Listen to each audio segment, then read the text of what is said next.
इसको हम सत्य, न्याय और अहिंसा की जमीन कह सकते हैं। बिहार को कह सकते हैं ना। और नया डेफिनेशन दिया है 21वीं सदी का। पुराना डेफिनेशन सत्य, न्याय और अहिंसा की जमीन, नया definition crime capital of India, Bihar. तो देखिए कहां से कहां पहुंच गए आप लोग। भैया शुरुआत कहां हुई, आपकी सोच कहां कहां पहुंची। आजकल जापान की बात होती है, कोरिया की बात होती है, चाइना की बात होती है, वियतनाम की बात होती है, मगर उनका जो सोचने का आर्किटेक्चर है वो कहां से आया, वो आप लोगों ने दिया। यहां से, बिहार से सोच गई थी। Tibet, Sri Lanka, Vietnam, Korea, Japan, China. तो ये है बिहार का मतलब, ये है सत्य, न्याय और अहिंसा का मतलब, का इफेक्ट। और आज ये सब भूल गए आपकी सरकार, आप लोग नहीं। आपकी सरकार ये सब भूल गई और बड़े शब्दों में बिहार को क्राइम कैपिटल बना दिया। यही बदलाव हम चाहते हैं कि जो आप पहले थे, आपने सिर्फ हिंदुस्तान को नहीं पूरी दुनिया को रास्ता दिखाया है। आपकी सोच ने, आपकी थिंकिंग ने। नालंदा में आपकी यूनिवर्सिटी हुआ करती थी, पूरी दुनिया से लोग यहां आते थे। और आज बिहार से हर प्रदेश में, पूरी दुनिया में आपके लोग जाते हैं, क्योंकि यहां पे रोजगार नहीं।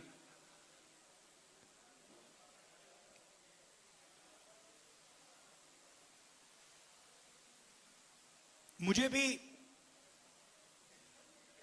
सत्य में इंटरेस्ट है।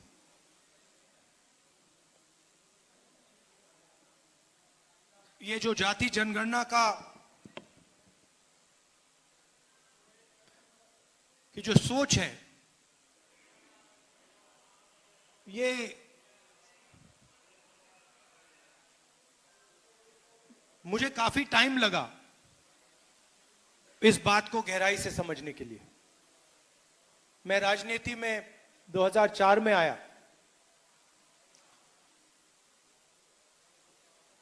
और आस्ते आस्ते एक प्रकार से मेरे परदादा ने डिस्कवरी ऑफ इंडिया किताब लिखी थी ना, तो मेरी भी डिस्कवरी ऑफ इंडिया हुई। और डिस्कवरी ऑफ इंडिया में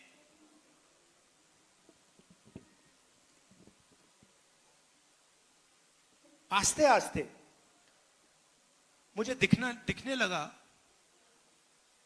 कि जिसको हम इंडिया कहते हैं उसमें 90% लोगों की भागीदारी तो है ही नहीं, कहीं नहीं है। कोई भी सेक्टर देख लो आप, यहां पे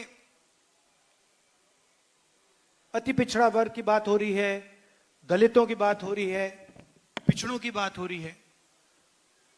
अब 90% जो हमारी आबादी है, आप मुझे बताओ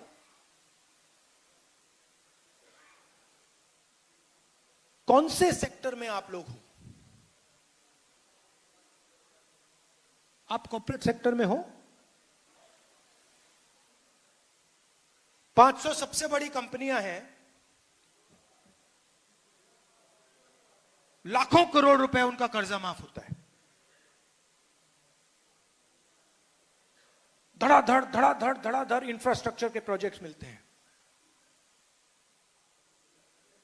बजट में कानून बनाकर एक कानून बदल के उनको उनके बिजनेस को हजारों करोड़ मिलते हैं।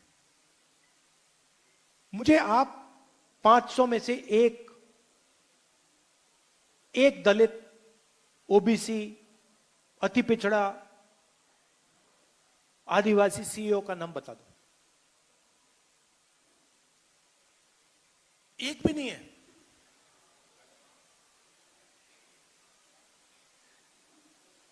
सीईओ छोड़िए, मैनेजमेंट टीम, सीनियर मैनेजमेंट, वहां मुझे दिखा दीजिए, वहां नहीं मिलेगा आपको।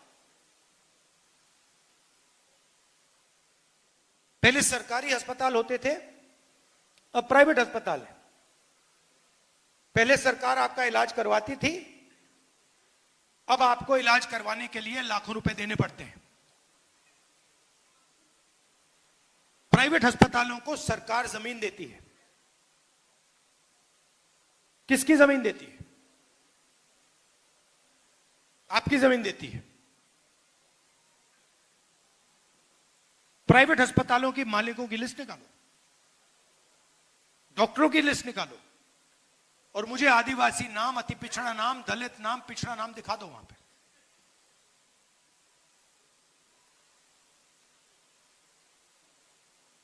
ठीक है, आप कहोगे नहीं, हमें कॉर्पोरेट सेक्टर में जगह नहीं चाहिए, हमें प्राइवेट अस्पतालों में जगह नहीं चाहिए। तो फिर मैं पूछूंगा, शिक्षा के सिस्टम में बता दो।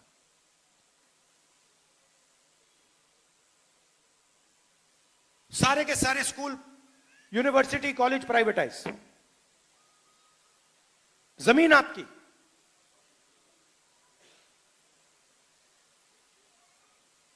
प्राइवेट कॉलेजेस के मालिक की लिस्ट निकालो, दिखाओ मुझे कहां है 90%।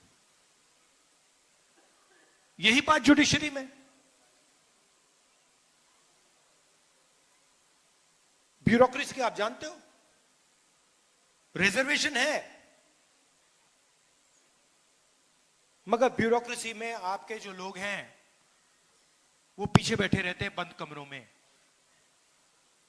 जहां पैसे डिस्ट्रीब्यूशन की बात आती है, बजट की बात आती है, पिछले साल मैंने बताया था,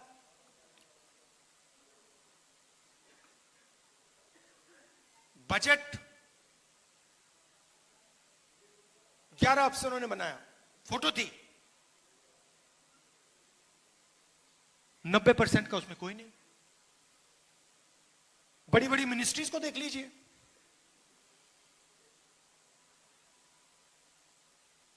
नब्बे में से 3 secretary to government of India पिछड़ा अति पिछड़ा वर्ग के, 90 में से 3। आपकी आबादी कम से कम 55%, 90 में से 3, और वो भी 3 छोटे छोटे विभागों में, जहां धन जाता है, फाइनेंस, डिफेंस, उधर कोई नहीं। और वही हालत आदिवासियों की, दलितों की। मजदूरों की लिस्ट निकालो, मनरेगा की लिस्ट निकालो, ऊबर ड्राइवर्स की लिस्ट निकालो, वहां पे सिर्फ आपको ओबीसी, दलित, अति पिछड़ा, ये लोग मिलेंगे। अब 2 हिंदुस्तान बन रहे हैं, ठीक है। अगर 2 हिंदुस्तान में 50% आपका कंट्रोल होता और 50% किसी और का, तो ठीक है। मगर आपकी आबादी 90% है और आपका कंट्रोल 5% भी नहीं है।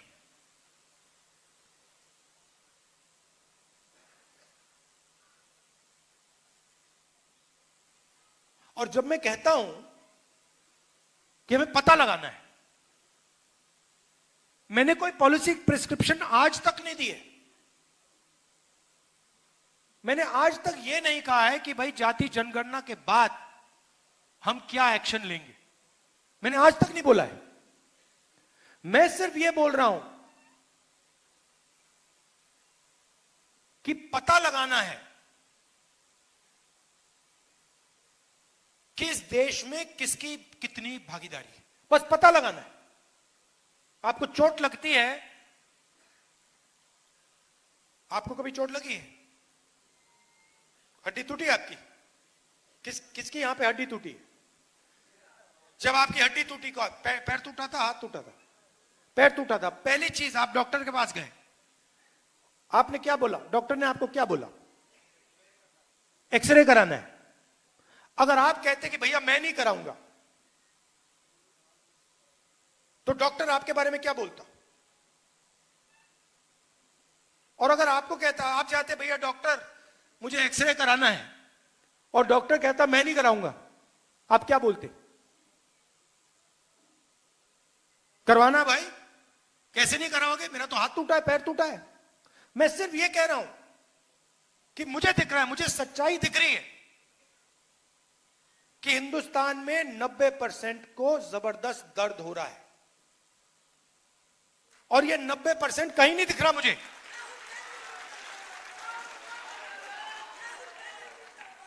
चाहे बलात्कार हो, गरीबी हो, दुख हो, दुख के आप सबसे बड़े शेयर होल्डर हो।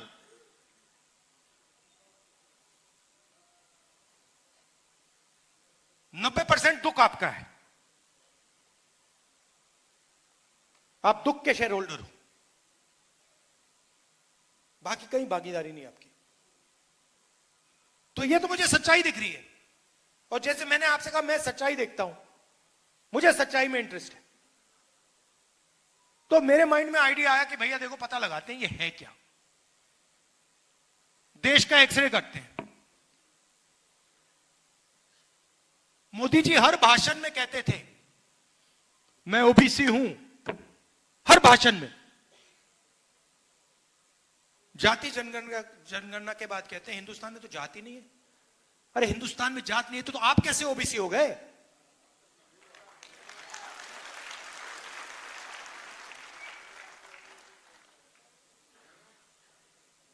तो मेरा लक्ष्य है और आप सबका लक्ष्य है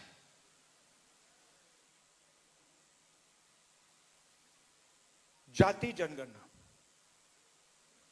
और मैंने लोकसभा में मोदी जी के सामने आंख में आंख मिलाकर कहा कि मोदी जी जाति जनगणना होगा।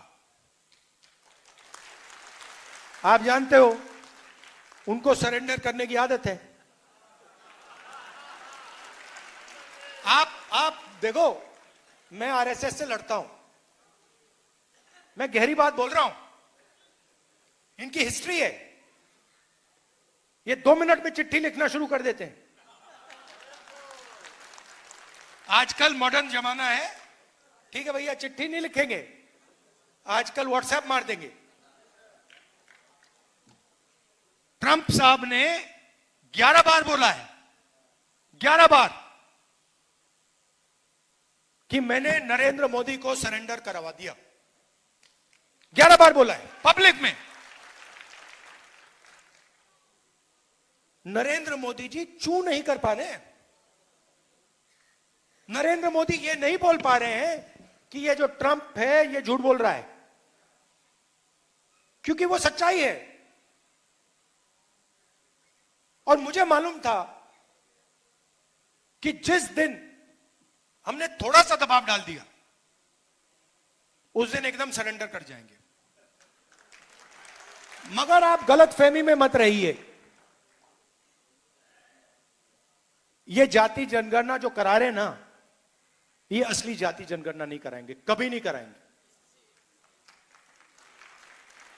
क्योंकि जिस दिन इन्होंने जाति जनगणना, असली जाति जनगणना कर लिया, उस दिन इनकी राजनीति समाप्त हो जाएगी, खत्म हो जाएगी। ये नहीं कर सकते हैं। जाति जनगणना के 2 तरीके हैं, एक बीजेपी का मॉडल, एक तेलंगाना का मॉडल। इसमें मैं आपको फर्क समझाना चाहता हूं। बीजेपी के मॉडल में बंद कमरे में अफसरों ने सवाल डिसाइड किए हैं। उन अफसरों में 90% का कोई नहीं था। बात समझिए, जाति जनगणना में सबसे जरूरी बात कौन से सवाल पूछे जा रहे हैं।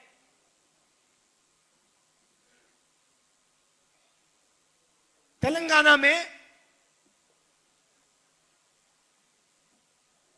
हमने तेलंगाना की जनता से खुला सवाल पूछा, पब्लिकली पूछा।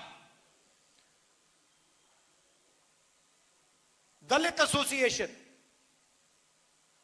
उनके नेता, उनके पत्रकार,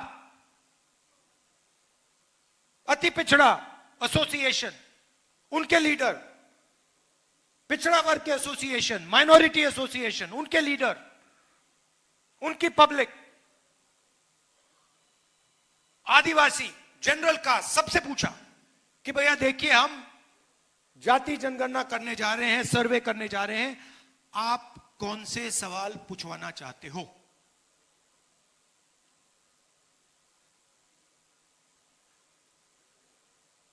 दलितों से हमने पूछा, उन्होंने कहा देखिए, हम सवाल चाहते हैं कि आपने कभी अनटचेबिलिटी एक्सपीरियंस की है, हम ये पूछवाना चाहते हैं। पिछड़ों ने अलग सवाल दिए, अति पिछड़ों ने अलग सवाल दिए, दलितों ने अलग दिए, आदिवासियों ने अलग दिए। 3 लाख लोगों ने ऐसी मीटिंग में, खुली मीटिंग्स में जाति जनगणना के सवाल डिजाइन किए। उसके बाद सरकार तेलंगाना के हर घर में गई, हर व्यक्ति के पास गई। अगर वो व्यक्ति घर में नहीं था तो वापस गई, एक बार नहीं अनेक बार गई और डेटा कलेक्ट किया। बीजेपी का मॉडल यह नहीं है। बीजेपी का मॉडल है, हम सवाल डिसाइड करेंगे और अगर आप जवाब देना चाहते हो दो, नहीं तो नहीं, और हम डिसाइड करेंगे। यह बिल्कुल फर्क मॉडल है। तेलंगाना मॉडल में क्या निकला, मैं आपको दो तीन उदाहरण देता हूं, आप हिल जाओगे।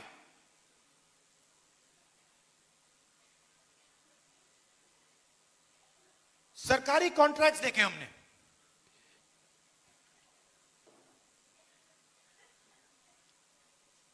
सरकारी कॉन्ट्रैक्ट तेलंगाना में, मैं बोल रहा हूं, खुल के बोल रहा हूं, तेलंगाना में दलितों को, आदिवासियों को, पिछड़ों को, अति पिछड़ों को सरकारी कॉन्ट्रैक्ट मिलते ही नहीं।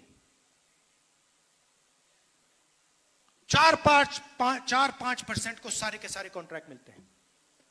आप मुझे बताओ, अगर पिछड़ा वर्ग को कॉन्ट्रैक्ट नहीं मिलेगा, अति पिछड़ा को कॉन्ट्रैक्ट नहीं मिलेगा, राजनीति कैसे करोगे?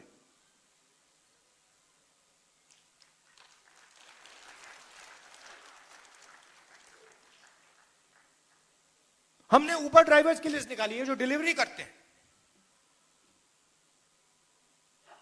क्या करते हो? उबर ड्राइवर हूं। क्या करते हो? डिलीवरी करता हूं। क्या करते हो? पिज्जा डिलीवर करता हूं। उसमें सिर्फ पिछड़ा, अति पिछड़ा, दलित, आदिवासी।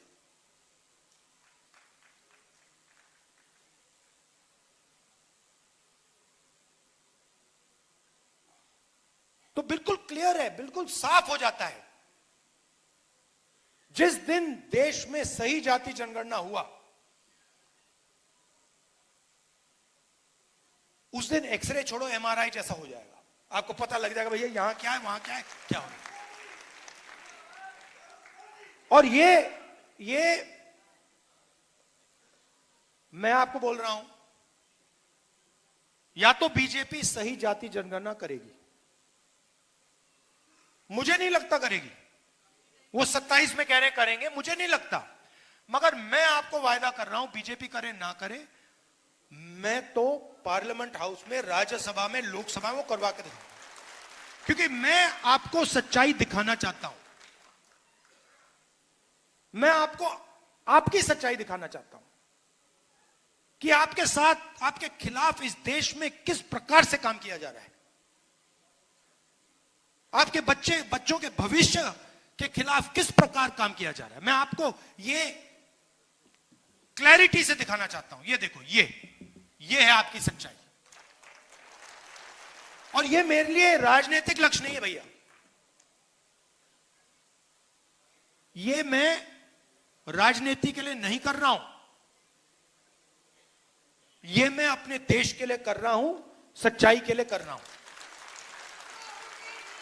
कॉन्स्टिट्यूशन में लिखा है, जो या इस पर आक्रमण कर रहे हैं, इसको खत्म करने की कोशिश कर रहे हैं, इस कॉन्स्टिट्यूशन में लिखा है ये देश सब लोगों का है, ये देश हर जात का है, हर धर्म का है, महिलाओं का है, पुरुषों का है, विकलांगों का है, सबका है।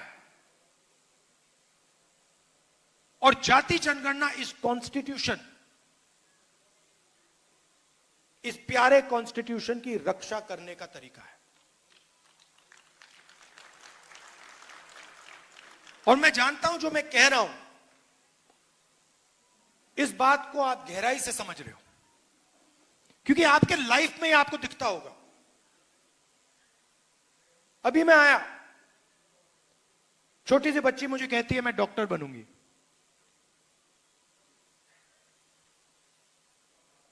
मैं जानता हूं कि यह देश उस बच्ची से झूठ बोल रहा है। मैं जानता हूं क्योंकि वो अति पिछड़े वर्ग की है, वो डॉक्टर नहीं बनेगी, क्योंकि आप लोगों के लिए रास्ते बंद हैं। और मैं वैसा देश नहीं चाहता हूं जो अपने बच्चों को झूठ बोले। डॉक्टर बनोगे, लॉयर बनोगे, कंपनी चलाओगे,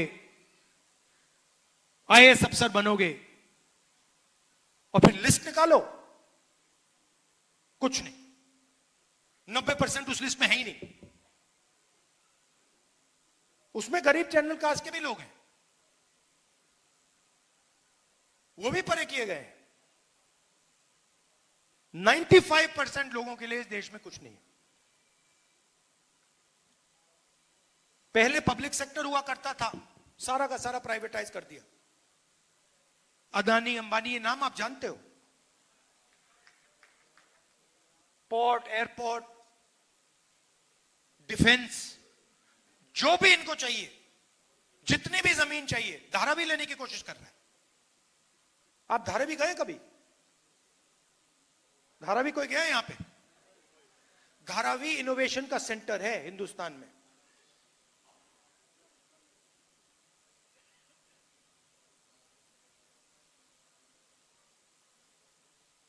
पूरी की पूरी जमीन ले जा रहा है, लाखों करोड़ रुपए की जमीन, ऐसे ही दोस्ती है बस नरेंद्र मोदी के साथ।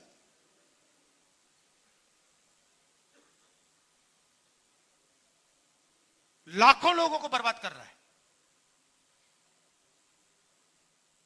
उनका रोजगार वहां है, उनका पूरा बिजनेस वहां है,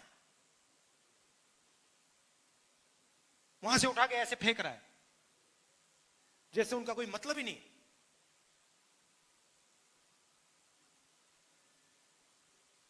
अपने आप को महाराजा सोचता है। हां, तो ये लड़ाई हो रही है। दूसरी बात, और उतनी ही जरूरी बात,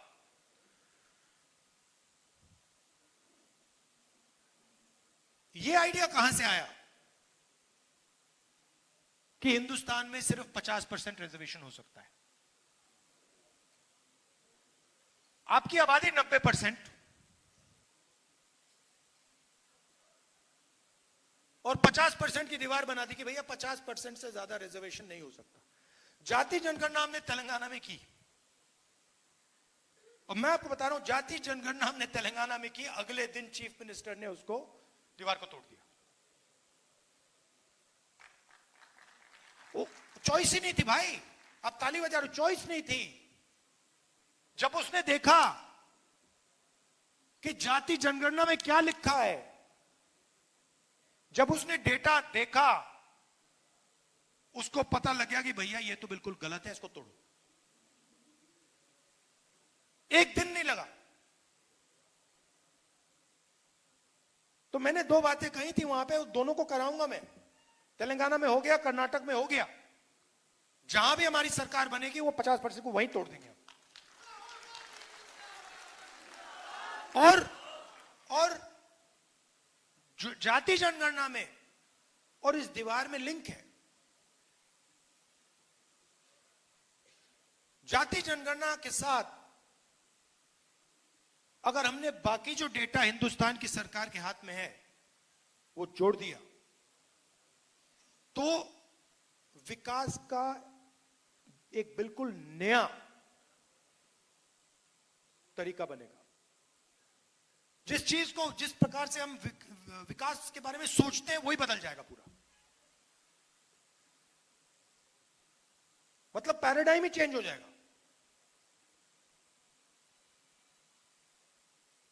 और ये बिहार से ही शुरुआत होगी। आप ही करते हो ये काम, आप लोग ही करते हो, हजारों सालों से करते आ रहे हो, और ये काम आप ही करोगे।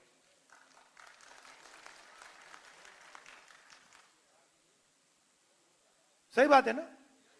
ये आपके अंदर है, डीएनए में है। आपके बिना ये नहीं बन सकता, आपकी सोच के बिना ये नहीं बन सकता हिंदुस्तान में। ये कहते हैं कि ये 1947 में किताब लिखी गई है। नहीं, ये हजारों साल पुरानी किताब है। ये इस किताब में हजारों साल पुरानी सोच है। अभी आपने बुद्ध भगवान की मुझे फोटो दी और मूर्ति दी, क्या उनकी सोच इसमें नहीं है? ये पूरी किताब उनकी सोच के बारे में है। उन्होंने 3000 साल पहले बात बोली थी। अंबेडकर जी, गांधी जी, नारायण गुरु, पेरियार, बसवन्ना, इन सबकी सोच इस किताब में है। और इसी सोच के लिए, इसी किताब के लिए हम लड़ रहे हैं। हजारों साल से आरएसएस की सोच, इस सोच को खत्म करने की कोशिश कर रही। ये पुरानी लड़ाई है। ये मत सोचिए कि ये बीजेपी और कांग्रेस के बीच में लड़ाई है। ये हजारों साल पुरानी लड़ाई चल रही है।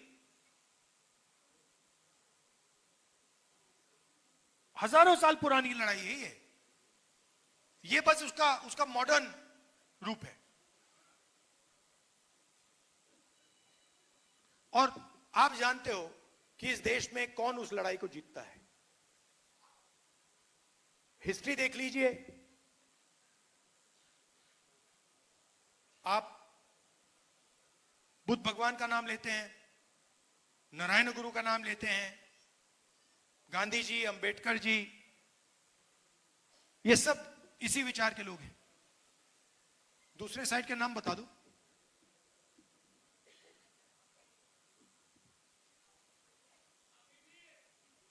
तो देखिए, शांत हो गए, बिल्कुल कोई ही नहीं। देखिए, एक तरफ महात्मा गांधी है, दूसरी तरफ सावरकर है। एक तरफ महात्मा गांधी है, दूसरी तरफ गोडसे है। गांधी जी ने पूरी लाइफ, जिंदगी सत्य और अहिंसा में दे दी।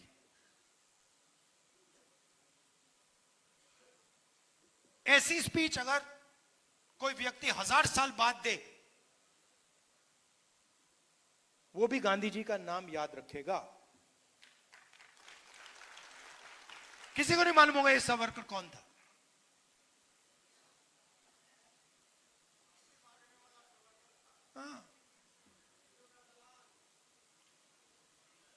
और वही फैशन तो वही है ना। ट्रंप साहब ने 11 बार ट्वीट किया, यहां पे सरेंडर हो गया। तो सोच तो वही है। डरना नहीं, इनसे नहीं डरते। हाँ, आप सबका बहुत बहुत धन्यवाद। नमस्कार, जय हिंद।